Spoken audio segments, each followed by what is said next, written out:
Halo, saya Nihat Ardaleva. Kali ini saya akan memberikan tutorial bagaimana melakukan uji normalitas di SPSS. Jadi apa sih uji normalitas itu dan kenapa itu penting? Jadi uji normalitas itu penting buat kita tahu apakah data yang kita miliki itu menyebar dengan pola yang normal atau tidak. Nah, kenapa sih ini penting?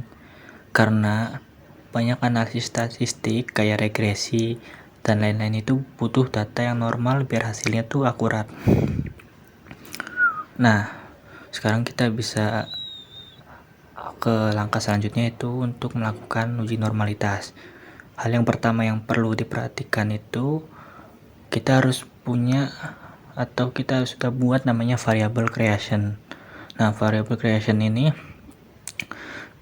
perlu di SPSS ini untuk melakukan uji normalitas.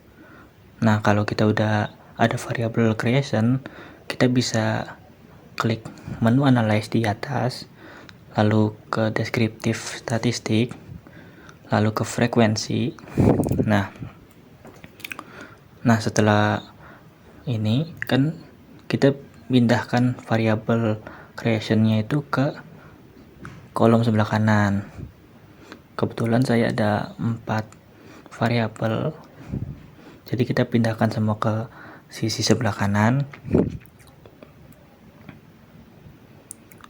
Oke.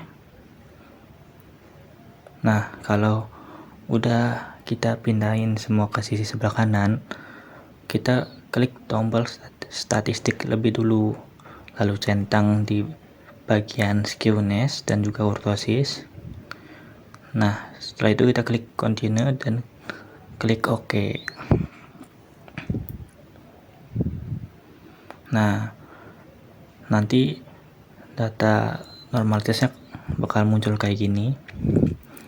Hal yang pertama harus diperhatiin itu missing, di bagian missing ini. Jadi kita tetap perlu perhatiin bagian missing ini biar tahu ada nggak sih data yang hilang. Jadi idealnya itu missing ini 0, berarti datanya itu valid kalau 0 ya. Selanjutnya yang perlu kita perhatiin itu di bagian skewness sama kurtosis. Nah, bagian skewness sama kurtosis ini kita perlu perhatiin. Jadi kalau angkanya itu di antara min 2 sampai 2 di bagian skewness sama kurtosis ini, berarti datanya itu bisa disebut normal alias aman. Tapi kalau nilainya itu di luar min 2 sampai 2, datanya itu dikatakan gak normal dan perlu dipertimbangkan metode analisis lain atau transformasi data gitu. Nah, segitu kira-kira tutorial uji normalitas SPSS dari saya. Terima kasih.